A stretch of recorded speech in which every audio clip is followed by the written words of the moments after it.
Okay, hi. For those of you who haven't met me, I'm Elizabeth Steiner. Like Treasurer Reed, I am thrilled to be back in this room. It was in this room that we had the nominating convention for my appointment almost, I don't even know how many years ago, over 12, because I've been in the legislature a while now. And it's great to be back with my friends and colleagues from Washington County Dems. I've been in the Senate for a little over 12 years, serving Washington County and Multnomah County, my district. You're just outside District 17 here. And I've had the privilege of serving as the chair and Senate chair of the Joint Committee on Ways and Means, the Budget Committee, for the past 6 years. Now why, when I have that position, you may ask, am I choosing to leave the Senate and run for treasurer? And I'll tell you, by profession, I'm a family physician. And that means I believe in upstream public health. I ran for the Senate to help Oregon be the healthiest state in the nation, and I'm running for treasurer for exactly the same reason. Why? Because the leading cause of poor physical and mental health is financial insecurity, right? If your finances aren't stable, you can't afford nutritious food. You don't have housing stability. You can't live someplace close to where you work, or your kids go to where you want to go to your school, or someplace that's safe where your kids can go outside and play, or someplace where you can get to work with less than 2 hours on public transit. If you have financial insecurity, you don't have the $500 in the bank for an emergency car repair. And if you can't do that emergency car repair when you blow a tire or your fan belt breaks, you can't get to work. And if you don't get to work, you don't get paid. And if you don't get paid, you don't pay the rent. And if you don't pay the rent, you're couch surfing with your family, and all of a sudden your kid is 20% less likely to graduate high school on time. So, if we want to move more Oregonians into the middle class, we have to use every tool at our disposal to make sure that every Oregonian has all that they need to help them become financially secure. And that's one of the things the treasurer does best. The treasurer is responsible for investing the Oregon Public Employee Retirement Fund, which serves hundreds of thousands of Oregonians who dedicated their lives to serving our state in a wide range of roles, whether those are custodians in the Capitol, or troopers on the road, or teachers in our public schools, or anything else. Oregon has one of the largest pension funds in the country because all of our public employees are together in one fund. And that's good, because you shouldn't have a different pension fund if you're serving the state, if you're the governor, or if you're a custodian. We should all be treated fairly and equally, and the treasurer has a responsibility to ensure that that pension fund grows, and grows in a way that reflects our values. I'm excited, for example, to have the opportunity to implement the plan that Treasurer Reed presented to the Oregon Investment Council and got them to adopt, to get our portfolio to net carbon zero by 2050 and reduce the footprint by 50% by 2035. I am confident that we can do that while continuing to meet our fiduciary obligation to grow the pension fund, protect Oregon retirees, and reduce the burden on current public employees. I'm also very excited to continue pushing out Oregon Saves that you just heard about from Treasurer Reed, and doubling or more the number of Oregon kids who have 529 or college savings plans, helping more Oregonians gain financial literacy by partnering with unions, with parent-teacher associations, with communities of faith. I just met today with the guy who's the head of Avamere, all the assisted living and nursing facilities that are all unionized, by the way, in partnership with SEIU. He's very excited about the prospect of offering free financial literacy training for all of his employees. These are lower income workers who just never got that education. And if you don't have the tools or the knowledge to know how to take more control of your financial future, how can we expect anything to change? We have to empower Oregonians. I'm a physician, I'm a teacher, I'm someone who cares deeply about improving the lives of working Oregonians across the entire state, and that's why I'm very excited to be your next treasurer.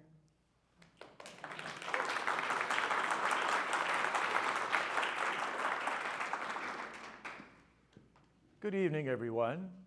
First, thank you all for being here to listen both to the Secretary of State candidates and to myself and Senator Steiner. My name is Jeff Gudman, and I am a candidate for Oregon State Treasurer. My campaign was not the odds-on favorite when we first began. We're not the favorite selection of the establishment in Salem. I wasn't personally asked to take the position by our current treasurer in a private meeting. In fact, the leadership of some organizations deemed me to be not credible and chose not to invite me to their meetings to be even interviewed. Our campaign started with a shoestring budget, a hope, and a prayer. Well, I'm still on the shoestring budget, but after months of traveling all over the state, we've got some momentum going, and I can feel the change coming to support my election as treasurer. Because of these conversations I've had with families who have time and time and time again been left behind and feel that their voices are not even being heard. And now that hope that I began with has turned into momentum. Got a rising tide of support. You may have seen the recent Oregonian endorsement I was delighted to get. But it's not just the Oregonian. It's local activists, it's local community leaders, it's elected leaders from all over the state who are supporting my candidacy. And they're looking for a state treasurer who is going to do more than just the minimum required. Oregonians from all walks of life are engaging with the campaign, looking at the platform that has been put together and saying, Jeff, I'm with you. Because we're running this campaign differently. Because we're not content with simply listing the usual endorsements and talking points. Because we've outlined a bold, progressive, innovative, and doable plan to help make Oregon's financial future better.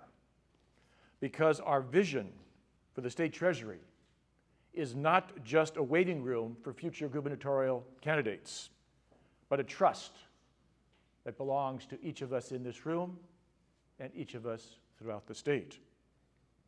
Now, you're going to listen to us back and forth, and I think one thing will be clear by the end of this evening and after we answer our questions. Regardless of whether Senator Steiner or I are the nominee and then the winner in November, the Oregon Treasury is going to be fine. Period. But there's a difference. I think Oregonians deserve more than the status quo. There are Oregonians tonight who are going to bed cold, hungry. Oregonians who are working 3 jobs just to try and sustain themselves, or no jobs and not able to sustain themselves.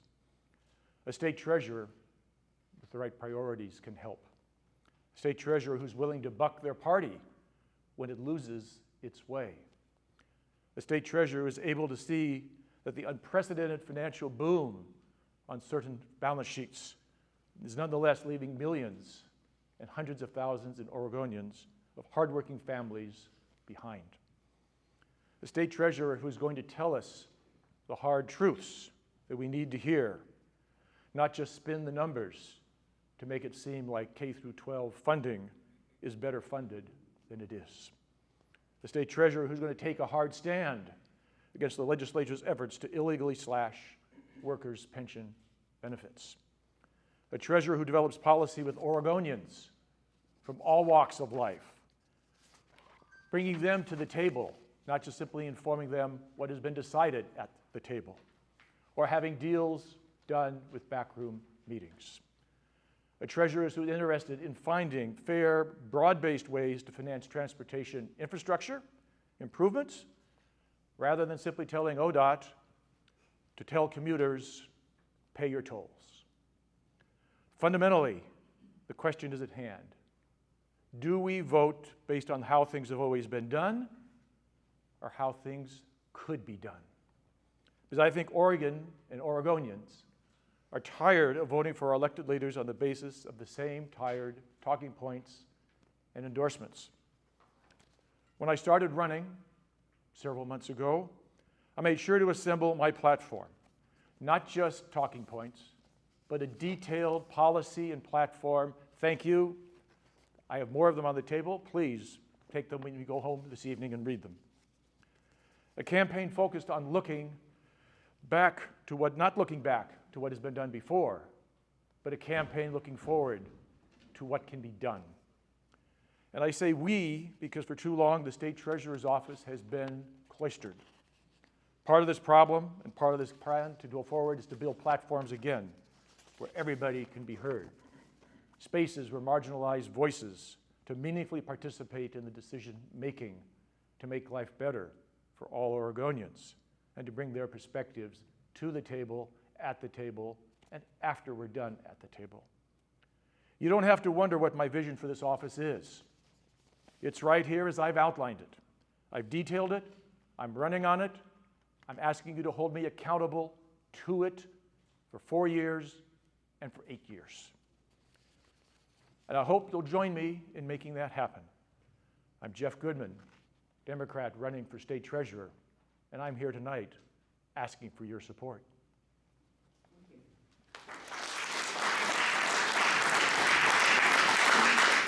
The first question, how will you ensure transparency from within the Treasury? Senator Steiner, you want to go first? Sure, and if I could just respond quickly to something that Mr. Gudman said. You may not have been asked, but you had a private meeting with the treasurer before I was even asked, and asked him for his endorsement, and he declined. So you had that private meeting. So I think it's important to be clear about that. The second thing I would say is that all those endorsements from the establishment, those are the public employees who depend on the treasurer to invest their pension fund. And those are the ones who've endorsed me. So if that counts as the establishment, the custodians, the public school teachers, the municipal employees, I'll take it. I'll take that establishment, thank you. So, transparency, you know, I'm a pretty open book. I've been in the legislature for a little over 12 years, and my voting record is clear. It's always been clear. And the Treasury will be exactly the same thing. I commit to practicing transparency to the full extent allowable by law. Now, what does that really mean? One of the challenges that we face in investments, and investments these days, I'll just tell you a quick story. In 2013, I was the co-chair of the Joint Committee on Ways and Means Subcommittee on General Government. That's the committee that manages the budget for the PERS agency, not the Treasury, well, Treasury too, but the PERS agency. I will never forget the slide that showed that in the 1970s, to achieve a 7% return, you invested about 3/4 in public equities and about 1/4 in fixed income. But in 2013, which is now even 11 years ago, it was about 7 or 8 different kinds of investments with lots of different percentages, and it's much more complex to achieve the kind of returns that we have to do to make sure that our pension is well funded and that we don't put an undue burden on current employers, right? We'll always pay our pensions, but the question is how much do current employers have to pay versus how much do they get to put toward putting more teachers in the classroom? The problem is some of those investments that we have to have now in order to achieve the returns that everybody in the state wants us to have, needs us to have non-disclosure agreements. And we don't get to choose, for example, if we're invested in an index fund or an exchange traded fund, we don't get to choose every single stock that's in that fund. If we invest in a private equity fund, we don't get to choose all the companies that that private equity fund invests in because that's not how it works. So we will be transparent about which funds we're invested in because we can and should be about that. And we will be transparent as much as we can be about returns and how we're doing on those and the performance of those funds. But we also won't break the law and violate non-disclosure agreements. All of the meetings that the Investment Council has are public. You can watch them. My opponent will tell you he goes to a lot of them. I watch them asynchronously or not because I'm doing another job. But you can watch them if you want. You can read the minutes. You can look at the Treasurer's website, which is great and has a lot of information on it. I'll be doing more to improve that as we go along to maximize it. And if you have questions, email me, and we'll do the best we can to answer them. Questions about transparency? This is the usual that's going on. We can trade endorsements. I have endorsements from the former head of the PERS board who served there for several years. Or we can trade platitudes. Or we can look to looking to the future with detailed plans of what to do, who to include, and what to be accomplished.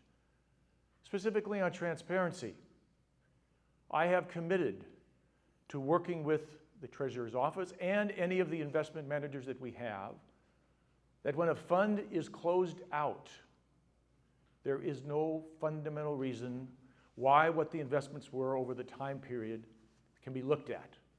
So you have an exact idea after it's closed. There are dozens and dozens of funds from money managers from throughout the country, indeed throughout the world, that are managing Oregon's pension money.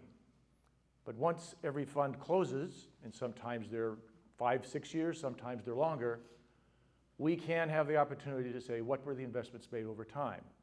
That's a kind of level of transparency that I hope to accomplish. Secondly, we can, and there's no reason why we can't, on a regular basis, be it quarterly, semi-annually, do a consolidation by industry category across all of the investments that we have in the pension fund and say, okay, if you look at it as 100%, we've got 5% here, 7% there, 9% here. Do it by industry group. That can be done. It's going to take some work, it is, but that's the kind of transparency that I think Oregonians demand, and it's the kind of transparency that I will work for. Thank you. All right, you can have the next start to the question, Jeff. How can the state treasurer be more proactive in advancing climate change initiatives with the government? It's a good question. Number one, the climate plan that was produced and given at the Oregon Investment Council meeting in February, I was there, has two primary elements. One, using the pension plan's voting power, because we are one of the largest pension funds in the country, combining with other pension funds to hold companies accountable, to say, if you've committed a climate action plan, we're going to make sure that you are accountable to it, or demand more. Something like that's already being done. So we have the example, Woodside Energy in Australia. The pension funds who own a big chunk of that stock have gone to them and said, what you're doing is not enough. Now that is still underway. I don't know the outcome, but it's an example of what can be done. Number two, and this goes with transparency, the state issues debt on a regular basis. Now, when the state issues debt, they put out a document called the prospectus. It is a legal document written by attorneys for attorneys. There is nothing in that document in the risk factor section that talks about climate change. Climate change is real. Period. It's dangerous to us. So going to and working with the attorneys to find the right language to put in that, to state what is obvious and is already being incorporated in. Number three, on climate change, of something that can be done. Between the state and the counties, we own over 1 million acres of forest and rangeland. There is an opportunity to sell carbon credits. That is a market that is developing. Right now, they're going for about $25 to $50 an acre per year. And we have the Elliott State Forest, State Research Forest. We're not going to be cutting a lot of trees in the Elliott State Forest. Okay? That's a good thing. Thank you. That means there's that opportunity to collect potentially in the 600,000 acres and change of the Elliott, $25 to $50. It's a lot of money that can come in to the state education fund. Now, if you say 1 million acres in total, $25, 25 million, in the overall scheme of things, that's not much. But you can get it every year, and it's a little bit that helps. There's three specific areas that the treasurer can work with. Oh, and sorry, there's a fourth. The treasurer, along with the Secretary of State, sits on the land board and with the governor. They have a person who goes with them. Right now, the person is generally somebody in the treasurer's office Secretary of State's office, or the governor's office. There is no fundamental reason why someone outside of the offices can't come on board to serve as that person. It could be a member of the OLCV to serve as the treasurer's assistant. It could be a person who's involved or a member of the Thousand Friends of Oregon. And that's something that I want to pursue. It's a cost-effective means of getting greater knowledge to make better decisions. Thank you. Senator. So I'm not the kind of person who loves jabbing other people. And if you look at my track record, you'll see that's true. But I want to point out a couple of things about what my opponent just said. The first is, I'm a candidate in this race who was endorsed by the Oregon League of Conservation Voters. And I have a track record of supporting environmental things in the legislature, and my voting record with OLCV is over 90%. I'm not sure the exact percentage every year, but it's well over 90% over my entire time in the legislature. And while I was in the Capitol in February of 2020, voting to move forward our cap and trade bill, which only failed because the Republicans walked out, my opponent was accepting a $2,500 contribution from Timber Unity and rallying on the Capitol steps in opposition to the cap and trade bill. So I'm really glad that now he's acknowledging that climate change is real and that we should be doing things like selling carbon credits. But I'd kind of like to know when that position changed, because that's a little unclear to me. And I think my track record on climate change is pretty darn clear. So yes, as I said earlier, I'm excited about implementing the net zero plan. I'm excited about engaging broadly, as I have with Divest Oregon, with Indivisible, with so many other partners, to understand how we move forward as fast as possible while still maintaining our fiduciary responsibility to the pension fund to get our portfolio to net zero and make sure that we're offsetting every bit of carbon that anybody else and anything in the portfolio includes. And I'm going to do that exactly the same way that I've done everything in my legislative career, by engaging with everybody who has a good idea, by following the law, by meeting with the people who care deeply and have expertise in this subject, and by ensuring that every single person who wants to have a voice in this will. Not perhaps by bringing a member of a partisan group, partisan stakeholder group, into the state land board, which is supposed to be neutral. I don't object to people having voices there, they should. But it can't be a designee of one of the people who serves on that board. So I'll be engaging with OLCV, with Divest, with Thousand Friends, with all the groups that I have been engaging with my entire legislative career, and we'll be implementing the net zero plan as fast as we possibly can while still growing our pension fund. We're going to pass time, but I want to give you guys one more question, so just on this one. Can we just not, I mean, people want to applaud, that's fine, but booing? Really? That's not really congruent with how we do things. Did somebody, yeah, please let's not do that. As chair, I'm asking you to please stay polite. We have decorum slides at the beginning for a reason. Please stay polite.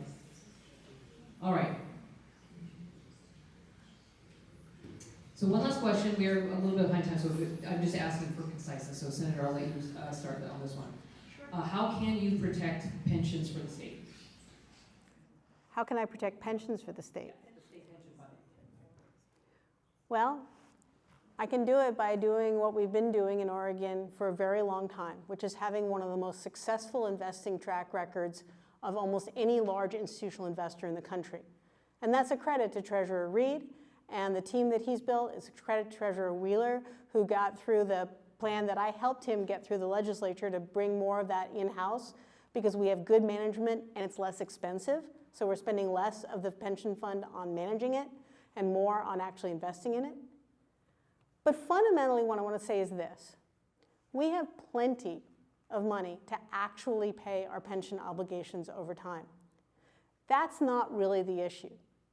The issue is, do we have enough money to reduce the amount that current employers have to pay every single year into the pension fund to meet their obligations to their current and past employees. And I know that sounds super wonky, but it's an important distinction. And it's one that I've been dealing with in my role as budget chair and as the chair of budget subcommittees for 12 years now. So I understand it better than most.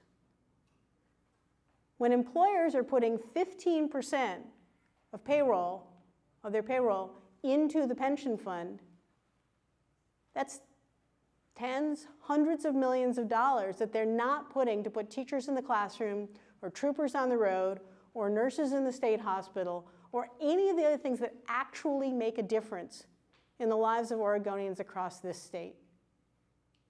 So I am confident that we can pay pensions. That's not an issue. But why am I going to grow the pension fund, and why am I going to make sure that we're going to continue to build on our very successful track record and do everything we can to even improve it? Because I want more teachers in the classrooms, and I want more troopers on the road, and I want more nurses in the state hospital, and I want more benefits, and I want more people covered by health care in this state, which is all things that I've been working for my entire time in the legislature. So that's what I'm going to do.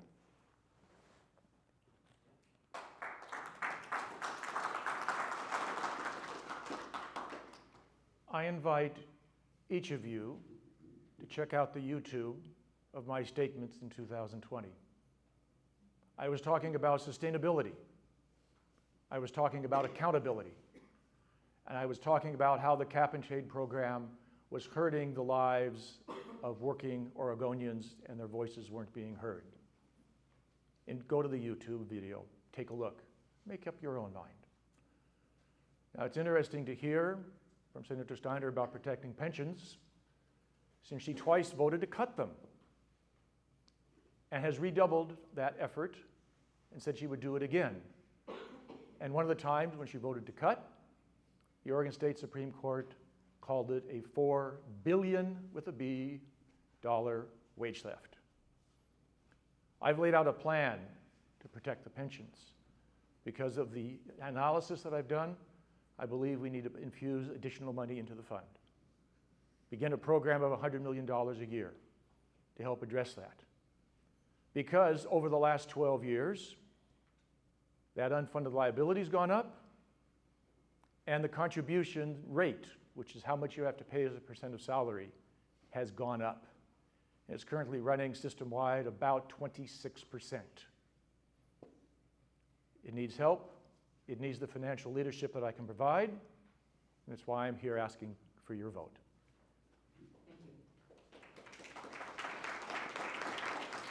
Thank you. Thank you. Thanks, Martina. Thanks very much. Thank you. Don't forget your clip.